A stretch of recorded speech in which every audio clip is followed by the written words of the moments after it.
And I think being so focused and knowing why you're swimming, thinking about a specific race or a specific moment in practice kind of allowed me to unlock a new level of intensity and intention in everything I was doing. Because sometimes it can just feel like you're swimming yards and yards and yards. But if you're thinking about a specific race, a specific goal, it makes it easier because you know why you're doing it and what you're trying to work on. So I would think about that, like having good closing speed, not being out touched. Swimmers!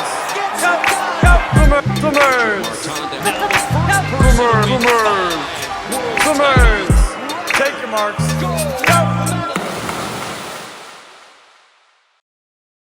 Welcome to another episode of the Get Out Swim podcast. I'm your host, Seamus T. Quinn, and today I'm joined by MIT junior Kate Augustyn. Kate just wrapped up a really successful NCAAs.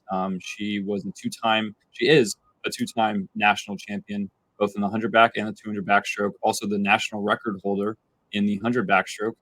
She was also NUMAC Swimmer of the Year for the conference that MIT is in. So Kate, I'm super stoked to have you on. Thanks for being willing to hop on here and share, some of your swim experiences at MIT. So thanks. Yeah, of course. Cool. All right. Well, we'll start at NCAAs. Now that it's been, weeks removed from the competition, just talk to me about some of the highlights and takeaways from the meet. I guess both for yourself and for the team. Like I was doing a little bit of research and I saw obviously you went 3 for 3 on individual best times, winning both the 100 back and the 200 back, as I mentioned, a 5th place finish in the 200 IM. And then for the rest of the team, I mean, you guys were also you were national champions as a team in the 200 medley relay for the women. You guys finished 5th in the meet, which is, outstanding as a team. And then on the men's side, you had Toby, who won the 50 free. So you guys had just fun races and just a fun meet, it seemed like, all around. So yeah, just talk to me about, some of the highlights for you and just your takeaways from the meet as a whole. Yeah, I think you touched on a lot of the highlights as far as times and places. I think for me personally, the 200 medley relay was definitely a highlight. Super fun winning an event with your other teammates, having people to celebrate with and swim with. And for some reason, relays are always my favorite. I think that's kind of a common consensus among a lot of swimmers. But when you have other people to celebrate and enjoy the event with, that's pretty special. The 400 medley relay as well was another highlight of the meet for me. I think we ended up 3rd. We didn't win, but that race was still super, super fun. And we won a best time for our relay, which was super exciting as well. Overall, just the whole meet, I think our whole team was having a lot of fun. We had really good energy on deck, cheering for everyone, watching everyone's races is always super fun. So I love NCAAs. Yeah. No, I mean, I was looking back at the Instagram stories that MIT was posting throughout the meet, and yeah, it just looked like a good vibe on deck, good energy. Everyone was, excited for each other. And you mentioned relays and the importance of relays to you. Was, becoming national champions or was that a goal set by, that 2 medley team heading into the meet? Like, hey, look, we can do this. We can be national champions. Or was it more like, let's continue to put our best foot forward and see what we can do, because we're just, we're enjoying the process of this. Yeah, I think we definitely had the thought of being national champions in our heads going into the meet. We had a text group chat with the 4 of us who swam on the 200 medley relay. And I think I was the one who sent in the chat a screenshot of the swim cloud top times so far this season. And we were ranked 3rd by a fraction of a second. And I told them all, I think we could win this. It's going to be so close between the top 4 teams. They're all within probably a quarter of a second from each other, but it's possible. Yeah, definitely. And was the 2 medley quartet the same as the 400 medley for you? No, our back, breast, and free were all the same, but our butterfly was different. Okay, nice. And so describe the emotions that ensued like after like capturing the title, and then also I guess in the 400 medley relay, I mean, third place finish, also a huge accomplishment. So just describe like the emotions with that group of girls for you. Yeah, it was super exciting when Ella, she's a freshman on our team. She was the freestyle leg. When she dove in, like I kind of had a feeling we were gonna win. We were ahead a little bit, and it seemed like she had enough of a lead that like no one could catch her. And then like the last half of the second 25 coming home, we were all kind of like already celebrating. Like we could tell she was looking strong. As far as emotions, I think just like excited, a little bit shocked. Like I knew we had the potential to win, but so did any of the other teams in that heat. I think like I almost started tearing up a little bit when she touched, but then like quickly the rest of my relay team and I started like celebrating, and that like went away. But yeah, it was super exciting. It was the first national event I had ever won, individual or relay, so it was a very special moment. Yeah, definitely. And going into a meet like NC2As, how do you personally like prepare for a meet like that? I guess training aside, obviously everyone's got to go through, maybe a second round of taper, or maybe that's the main sort of focus for the upper echelon of Division III swimmers. But for you, I guess like from a mental perspective and just overall preparation as far as routine, getting ready for a meet of this magnitude where I'm sure you have big goals set for yourself, and you're going to be sort of a top contender both in the relays and in your individual swims. Like describe how you prepare for a meet like this, and kind of what goes into maybe your mindset of like, I need to get myself in the best position possible to perform well. Yeah, I think I approached preparation for NCAAs this year a little bit differently than the past 2 years. I think my mindset was a little bit different. Coming off of like the first taper that we do for a conference meet, it's always the first like week at least of practices after taper. Um, the first taper for a conference meet is always terrible. Like you feel so slow, everything hurts. And I think in past years that would kind of stress me out a little bit, considering like NCAAs is only a few weeks after, and feeling so sluggish or so in pain while you're swimming is not, it doesn't give you confidence going in leading up to a big meet. So I think I tried to focus on, or just take it as like one practice at a time, not stress about how I was feeling in the water so much. Think of it as like just a regular practice, and trust that once taper comes, like you will feel good again.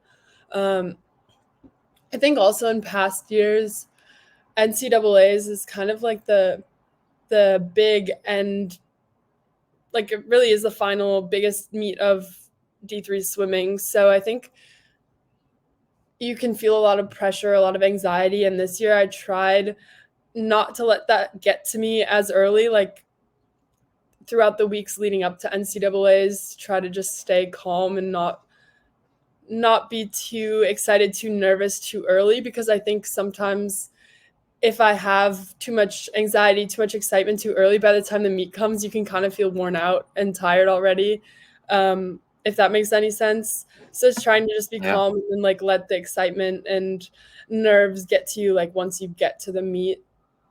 Mm. Yeah, but other than that, I think just having trust in my training and my coaches that taper will do its magic and things will work Yeah. out. No, I mean, definitely. I have a few questions there. Do you think that your ability to stay a little bit more present, like one practice one day at a time, and just kind of calm the excitement and the nervousness a little bit, do you think that came from having the experience from your past 2 years going through this process of making it to NCAAs, or was it just something that you were able to shift specifically for this year, just to like calm your nerves? I think the past experience definitely helps. Um, you kind of over time are able to practice and figure out like what works for you at big meets and what doesn't. So the experience definitely teaches you how to be your best in these settings. And then is there anything you're looking for as far as like signs or tells when it comes to feeling good leading up to, an NCAA meet or new max, like as far as feeling in the water or, certain, maybe it's a time that you're looking for on a pace, like what is going to get, Kate in the right kind of mindset of like, hey, I'm ready for a good meet. I'm ready for a big meet. Is that something, is there something that you look for? No, I actually try to stop myself from looking for those things because I think I can tend to get in my head and read too much into it. Um, if I don't feel a certain way in the water or I'm not hitting a certain pace time, like I think that stresses me out more than it helps me. So I try to just not think about that at all, actually, and just trust that whatever happens, no matter how I'm feeling, once I get to my race, I'll be ready. Yeah, definitely. Yeah, it's interesting. I always like hearing swimmers' answers for that because I feel like some swimmers are very, dependent on, okay, looking at a quantitative like time of like this is what I'm hitting.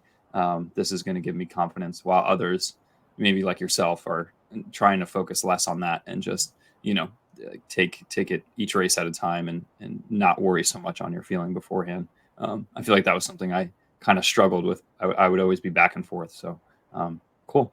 And then describe just, I guess, from an individual performance side, particularly at NCAAs, like your mindset leading into both your prelims and final swims. Obviously, in prelims, you want to put yourself in a position to qualify, for the A final, put yourself in a spot where you can, potentially win a national championship, which you end up doing. And so like describe like your mindset basically behind the blocks, like leading into races like that, and then even maybe the shift into finals, because I was looking at your times and it's like you had significant time drops from prelims to finals in all three of your swims, and so that's not something that everyone is equipped to do. I think the elite swimmers can separate themselves because they're able to basically improve on their prelim swims and capitalize on it at finals. So yeah, describe kind of what's going through your head in preparation for like those races behind the blocks.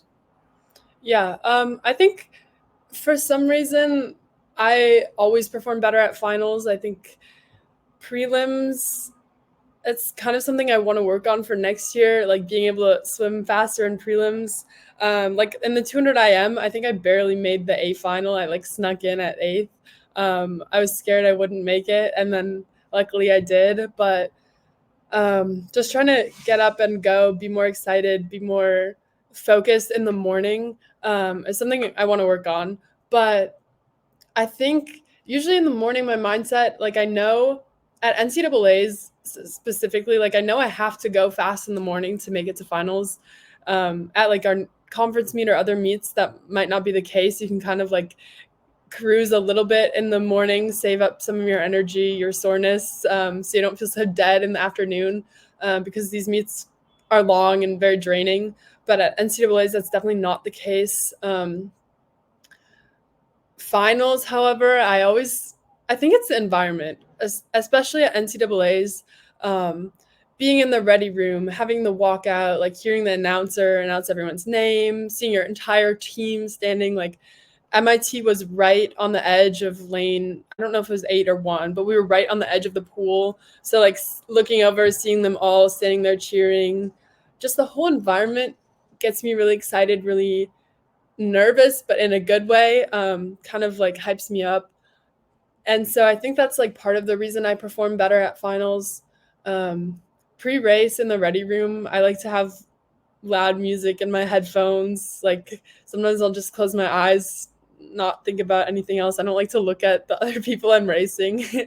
um, Before the 200 back, actually, I had noise canceling headphones on and I was standing there closing my eyes listening to my music, and like the people in front of me started walking out and I almost like didn't go. The person behind me, I think it was Sophia from Williams, like tapped me and was like, Kate, gotta go. I was just Time to like go. so locked in. um, but yeah, I think Mm. by the time my race comes, especially in finals, I when I'm swimming, I don't really have any thoughts going through my head. It's kind of just like head empty, just swim. Yeah, just go. What kind of music are you listening to get you going? It varies a lot. From meet to meet, from prelims to finals, just kind of whatever hits at the moment. I think in prelims before my 200 backstroke, I was listening to the Frozen soundtrack, Let It Go. Hmm. Um, and then in finals, I was listening to a song by The Strokes called Under the Cover of Darkness. Sometimes Nice. I'll listen to like EDM music, Taylor But Swift. It's a wide variety, honestly. it varies. Yeah, absolutely.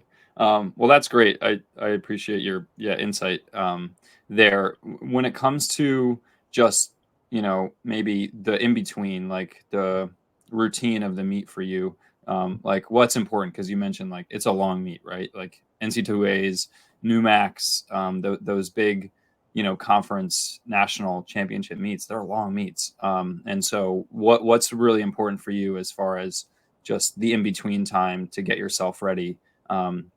Just in between prelims and finals or warm up, stretching, foam rolling, any sort of like routine that you really fall into to make sure that you're ready. Yeah, I think I try to just do as much recovery as possible. I'm a big fan of the ice bath that they have at the meet. I would do that like after every session. Usually, I would be Mm, like the last one on deck from my team. Honestly, from like the whole meet, there'd be no one left, and I would still be there with maybe a couple other of my teammates. Because I like to ice bath. I like to do a long cool down. Um, Between prelims finals, I try to nap as long as possible, and like also after finals, try to go to bed early and get a good night's sleep. But that's kind of tough at big meets. Usually, like I think a lot of people struggle with this, but I'm someone who will just lay awake at night, not being able to fall asleep. Like my race will replay through my head, or I'll be thinking about my race that I have the next day, the next session. Um, so sleep at big meets isn't always great, but I think, or at least I tell myself that as long as I get enough sleep, like the weeks leading up to the meet, I'll be okay, and like try to rest, even if I'm not fully asleep, just laying there with my eyes closed is still like helping me recover. definitely. Yeah. I think banking sleep for those big meets when you are going to be a little maybe unsettled in the hotel and with the races on your mind. I think that is helpful. But are you someone who visualizes the races? Like, is visualization a part of your process as far as preparing for these big swims?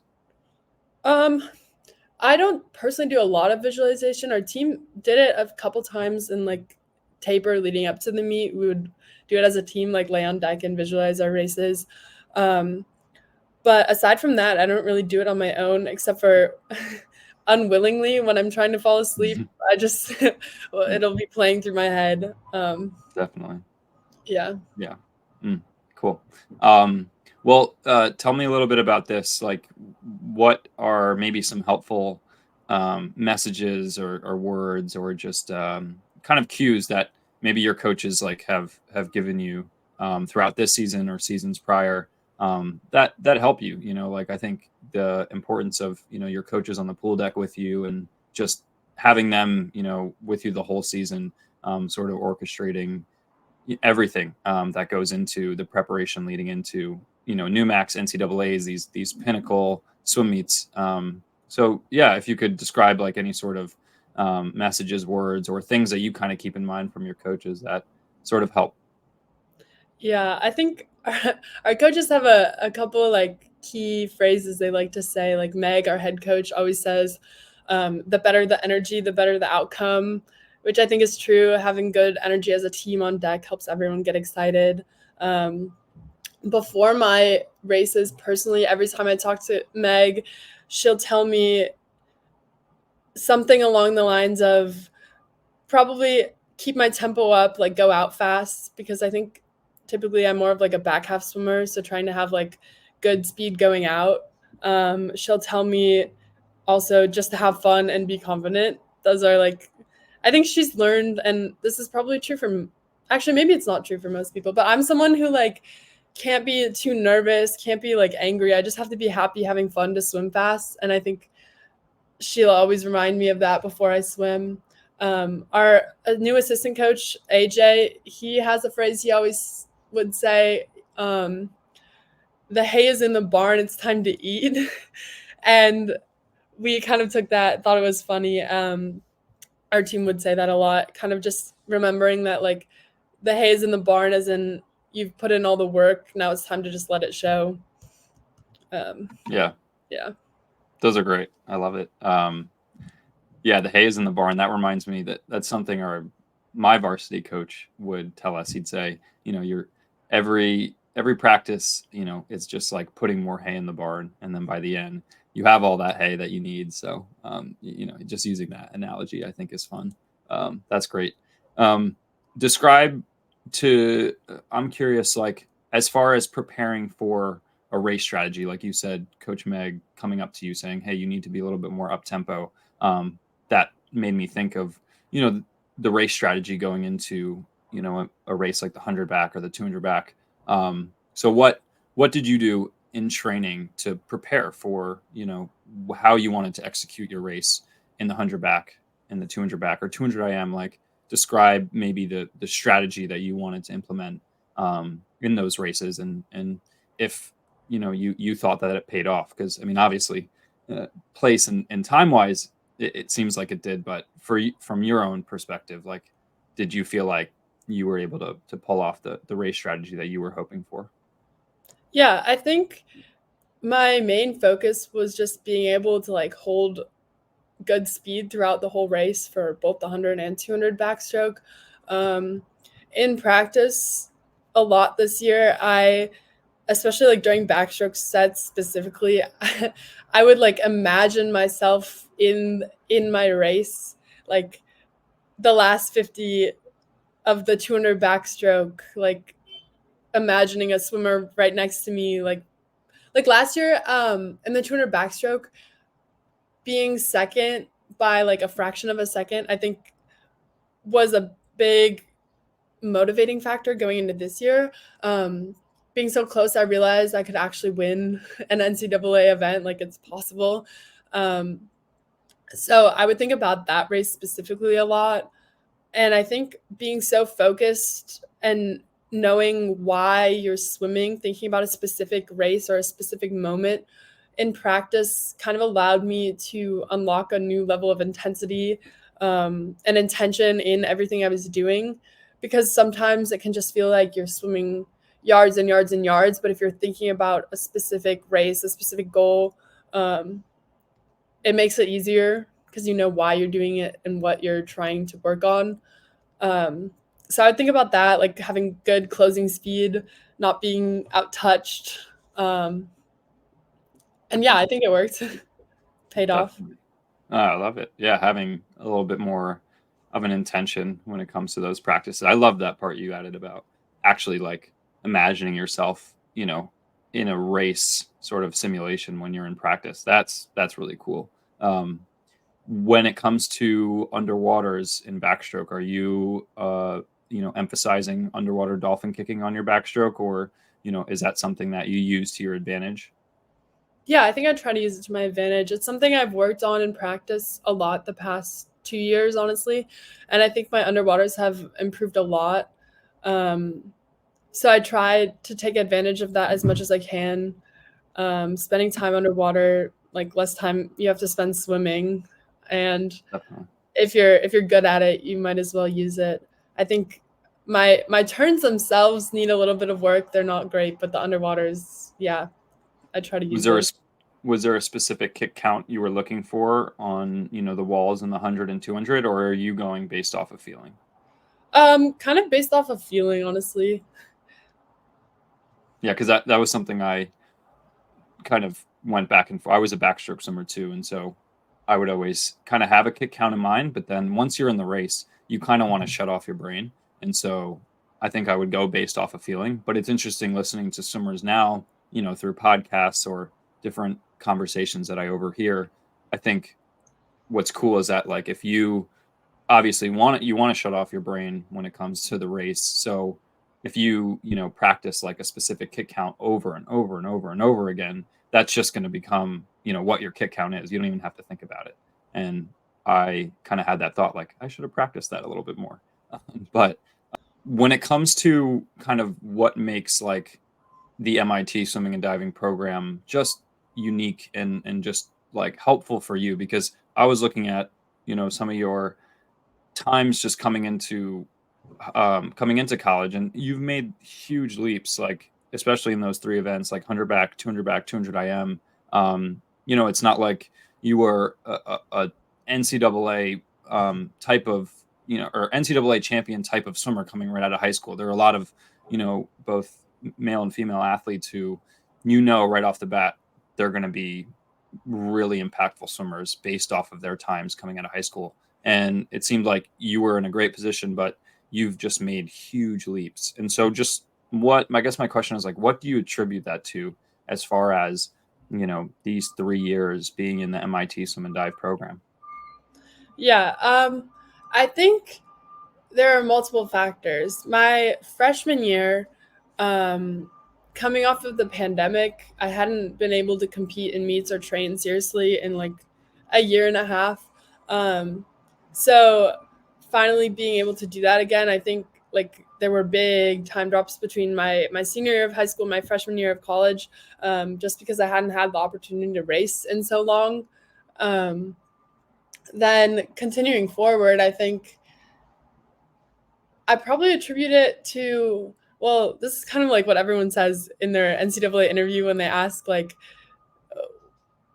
what made you be able to be an NCAA champion? Everyone says, like, hard work, having fun. I honestly think those are, like, a big part of it. I think I really like the whole team. I love my coaches. So being able to just show up to practice every day and, like, enjoy the grind of hours and hours of swimming early in the morning when you don't want to be there, jumping in the cold pool.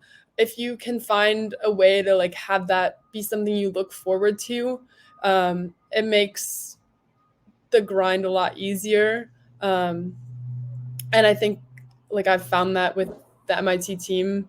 I enjoy coming to practices, enjoy seeing my teammates, talking to my coaches, just learning to love the process and enjoy the pain in some ways. Yeah, definitely.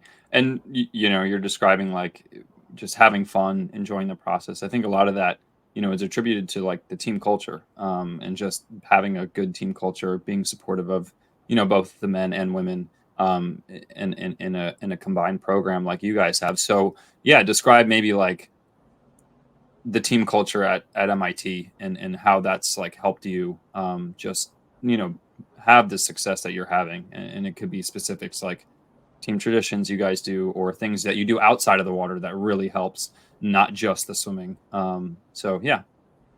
Yeah, I think our whole team is a bunch of like goofy, quirky people, which I enjoy being around them all a lot. Also, our coaches are pretty understanding that at MIT we have so much else going on. We're D3 swimmers. Like we have a lot academically, even outside of swimming, that we prioritize, and they're good about being understanding if you have to miss practice for an exam, or like realizing that we have tough lives outside of the pool, which I think is really nice. And I don't know if that would be the case if I had been swimming at a D1 school. So that's been really nice.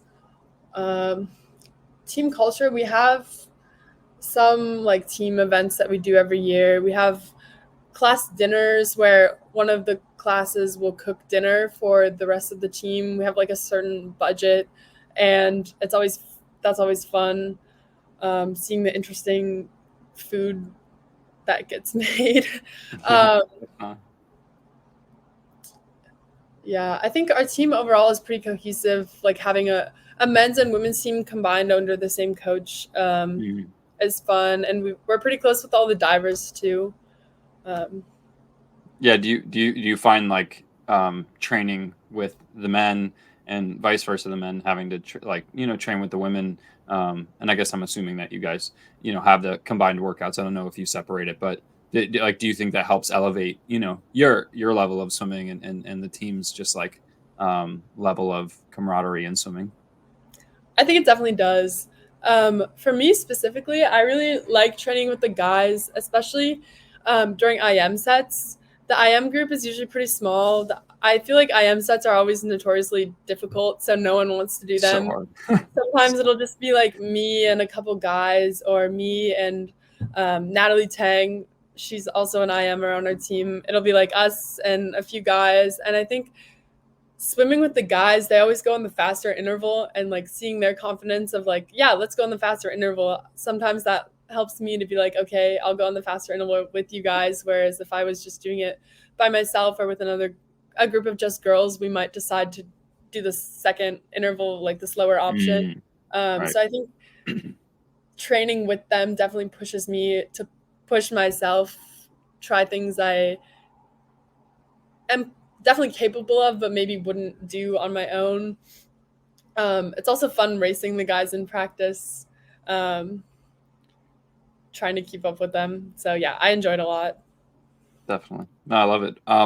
Is there anything I meant to ask this earlier, but now I'm reminded? Is there anything in training, throughout a season's plan that you like really enjoy, or that it could be painful, obviously, but like you get a lot of reward after doing it?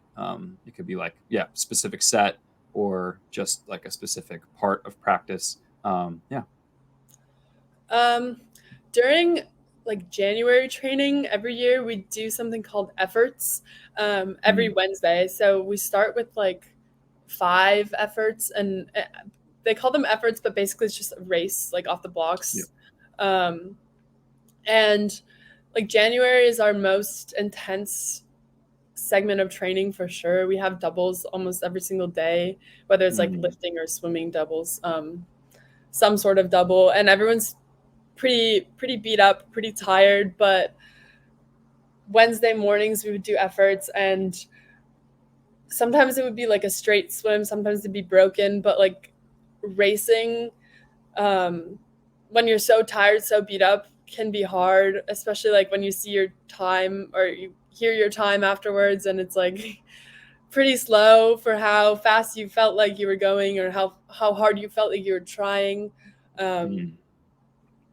and sometimes we would actually suit up for efforts. That was new this year. That was super fun, like simulating a race environment. Um, yeah, those are some of my least favorite but favorite practices at the same time. Definitely. Yeah, no, I think efforts, racing, however you want to describe it, like just going off the blocks and full effort, swimming, it's going to push you and it's going to make you feel so much pain. But I think it's super rewarding when you get done with it. And you look back and that's the stuff that really helps. And I think suiting up, so you said that was new this year, was kind of suiting up for those efforts. And in practice, was that something that you found helpful to like, get more comfortable with just suiting up in practice and, you know, pushing out those fast efforts just like you would in a race? Um, yeah, I think so. I think it was it's helpful practicing swimming in a suit. And also just I think a lot of wearing a racing suit is like mental. Um, Mm, I mean, I'm sure it has some like physical effects that make you faster in the water, but a right. lot of it is mental. Putting it on. I don't know, something about when you're wearing your suit. It kind of gets me in like the headspace of okay, it's time to race. Versus a Time to practice go. suit is like okay, it's just another practice. Um, Mhm. so yeah, I think it's fun. It makes practices more exciting, honestly, in my opinion, when you're wearing a suit.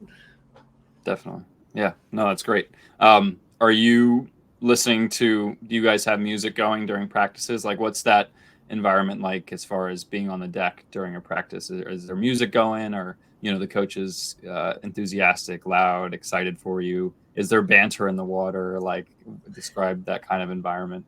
Yeah, I think all of those things are true. We have a big team Spotify playlist that we've all added songs to.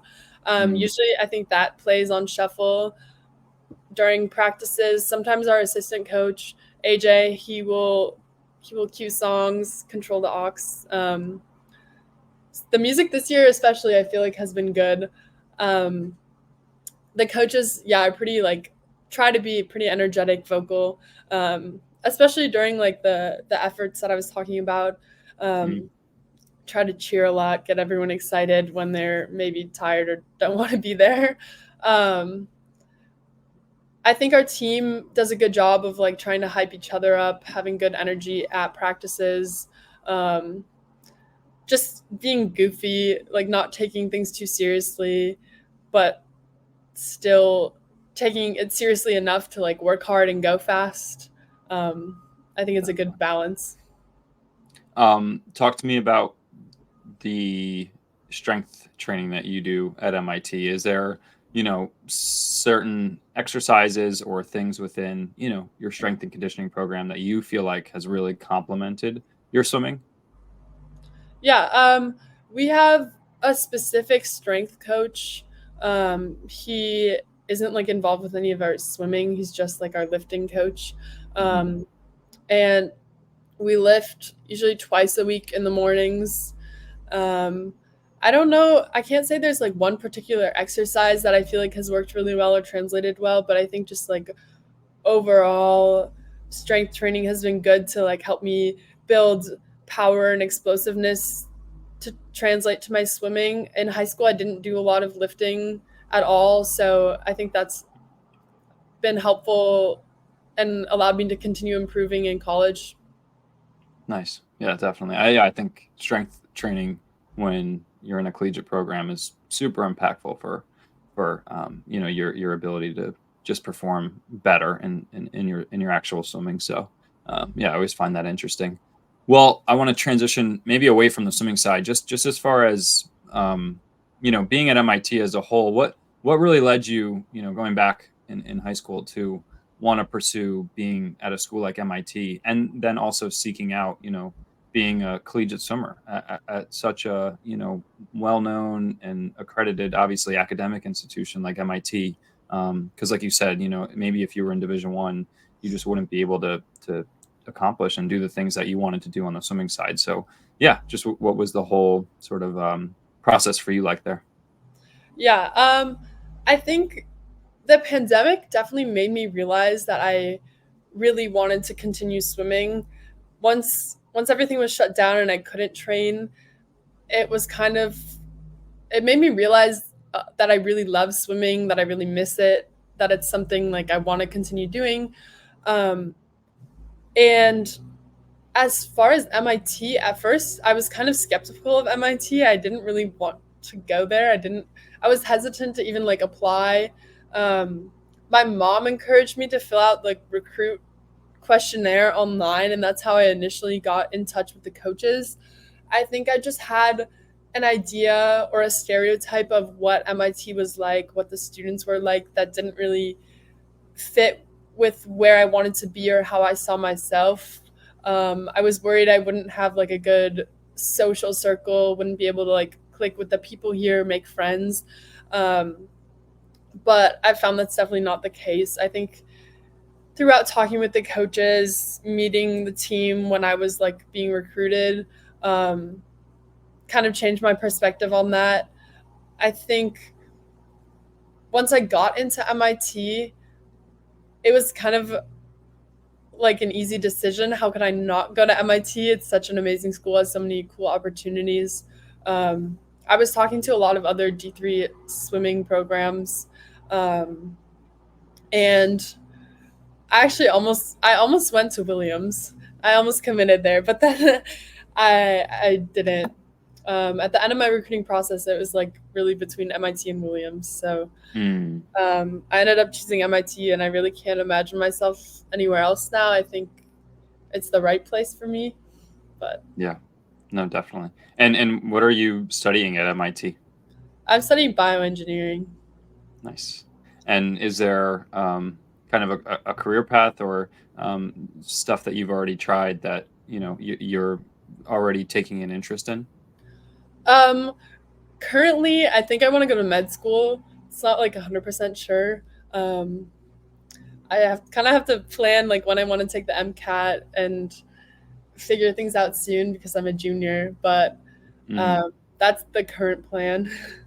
that's great. And I can't imagine, yeah, it being easy to, navigate being a collegiate swimmer and, studying, bioengineering. So like, yeah, how does that balance work for you at MIT? Because you said like, one thing that's great about the swim and dive program and the coaches is that they're very, considerate of obviously the workload that you have outside of the swim pool. So yeah, talk to me about that balance. Even like I'm sure leaving for a meet like NCAAs for that amount of time is like, a lot of time away from school.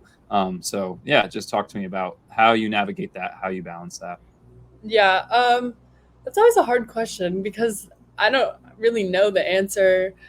Seems like there's always a million things going on, and somehow it just all gets done. Sometimes it doesn't, but usually it does. I think that MIT student body is very supportive of each other and not competitive with one another as far as like grades or I think everyone's just struggling through classes together that they're like willing to help each other with their homework or study together for exams.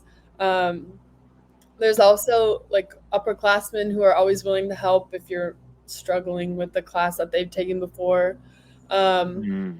as far as missing school for swimming, that can be tough sometimes. I remember my freshman year at NCAAs, I had to take an OChem exam between prelims and finals on, I don't remember what day of the meet, but it was a day that I swam like both sessions. And I asked my professor if I could take the exam early, and he said no because he hadn't written the exam yet. So then I asked if I Oh could wow. take it like a day late when I was only swimming in one of the two sessions. I think I only had the 8 free relay that day, so I could take it in the morning since I didn't have to swim in prelims. And he said no because like the exams would have already been graded. So that was tough. I had to take it between prelims and finals. But I think a lot of a lot of D3 swimmers struggle with that from like other teams too, having to take exams during the meet. It's definitely not an easy thing to do. Yeah. Um, but yeah. Yeah. Like you said, it's a hard question to answer, but you kind of just make it work. And yeah, it sounds like you have a good system there. So well, good. I think for the most part that wraps up a lot of my questions. I was going to ask, what's one thing about being in the Boston area, like at MIT, that you really like as far as the setting of being, in Boston, in sort of a very college, university based surrounding area. Like, well, yeah, what's one thing that you just really like, or a couple of things? Um, I think I really like having so many schools around the area. Like if Boston is full of so many colleges and being so close to so many other schools, especially like their swim teams, is fun. I feel like we're the MIT swim team and the Tufts swim team are like kind of friends. Or I know we've like had mixers with like others like BU, BC, Harvard. It's kind of cool to meet all of their swimmers. My sister actually, shout out to her quickly. She's going to be a freshman at Harvard next year swimming for them. Oh So wow. I'm super excited for her to be in Boston as well. It'll be fun to hang out with her for a year. Yeah, that's amazing. Yeah, having your sister right there, that's amazing. Very cool. Well, good. I just had another. Looking forward, to your senior year next year. Do you have you taken the time to just already think about like goals and hopes for, next year, just to capitalize on, an already great 3 years, but to really, yeah, just put a stamp on the swimming career at MIT. Like what are some goals that you're looking to achieve leading into next year, or things you'd like to, focus on? Yeah, I think dropping time in my events is always a goal of mine. Um, I think the MIT school record in the 200 IM is a 201.54, 58. 50 something, which I'm pretty close to. So I think like a goal of mine is to break that. And then another goal is the 200 backstroke NCAA record. It's a 155.67. I went a 155.98. So I was pretty close to it. I honestly was surprised. I didn't think I would be that close, but going into next season, maybe I can break that one too. But yeah, mostly just like dropping time, continuing to progress in all of my events is like the biggest goal for me. The goal, yeah. What's the most enjoyable race for you out of the 1 back, 2 back, 2 IM, you think? I think the 2 back. 2 back? Yeah. I don't know why, but it's always been my favorite event. Me too. 2 back was always bread and butter. I loved 2 back. I think I was able to just get into a rhythm there. It didn't feel forced. It was like you could get into a rhythm. Maybe you feel the same way. Yeah, I do. I always say if there was a 500 back, I think I'd be really good at it. Yeah, I same. If I wish there was longer backstroke events. Yeah. Yeah, That's great. Yeah, we should get, if not a 500, like a 400. Like that could be fun because I could swim backstroke much longer. I feel like than I could do freestyle. So yeah. maybe we'll work on that. Cool. All right. Well, Kate, thanks. Last question for you here. Are you a fan of get out swims? And if so, have you had any like fun get out swim stories from college at MIT or even in high school or club swimming? Yeah, I love get out swims. There's nothing better than not having to do a hard practice. Um, they're also super fun. Just like everyone gets excited. I think as far as get out swims that I've done, I don't have any like specific ones that come to mind. I think the most recent one we did this year was there were 2 relays, a men's relay and a women's relay, and our coach made up, I don't know, probably calculated based on everyone's time, but like had some certain goal times that we had to hit for each relay. And if we hit them, we'd be able to leave practice. And I wasn't one of the swimmers on either of the relays, but just like watching cheering was super fun. I think get out swim relays are cool because more people are involved than just like a single get out swim. Another one I remember actually, this wasn't this season, it was last year.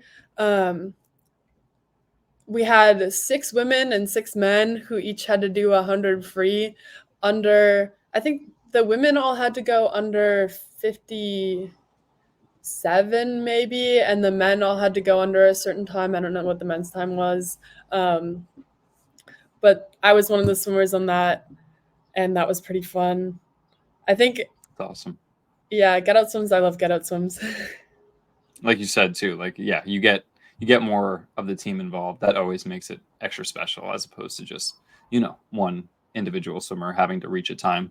Putting together a relay or a group of swimmers is extra special.